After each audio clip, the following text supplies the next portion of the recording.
Engelbart was born in Portland, Oregon on January 30th, 1925. Midway through his college studies at Oregon State College at Corvallis, near the end of World War II, he was drafted into the United States Navy, serving 2 years as a radar technician in the Philippines. On a small island, in a tiny hut on stilts, he first read Vannevar's Bush article, As We May Think, which greatly inspired him. He returned to Oregon State College and completed his bachelor's degree in electrical engineering in 1948. While at Oregon State College, he was a member of Sigma Phi Epsilon social fraternity. He was hired by the National Advisory Committee for Aeronautics and the Ames Research Center, where he worked in wind tunnels maintenance.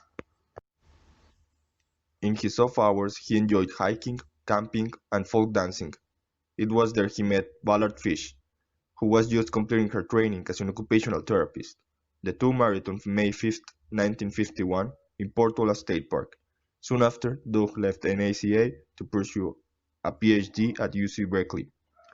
The technology of it lends itself well to an interesting way to portray it for you, so we're going to try our best to show you rather than tell you about this program. The device was originally known as the XY position indicator for a display system and was created during the 1960s and finally patented in the 1970s. The mouse was invented by Doug Engelbart at the Stanford Research Institute. Doug initially got the idea for the mouse during one of his classes. A while later, the university and NASA granted him what he needed to fully realize his idea. Engelbart also created a set of keys to offer additional functionality while one moved the mouse. There exists a myth that Sarah Spark was the creator of the mouse, but they got the idea from Engelbart's research. The mouse was later bought by Apple and became the standard shortly after.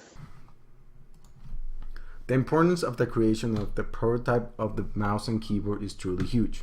It provides a starting point to all the new methods of interaction with the computer.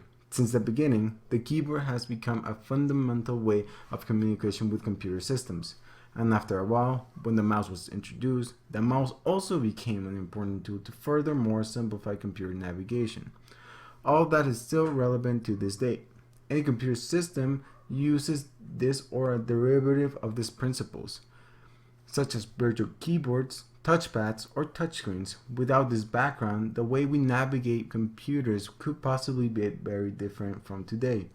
The way these two devices are laid out simplify and makes using a computer a much easier task than it could possibly be. It's very important to have a good base to keep on improving.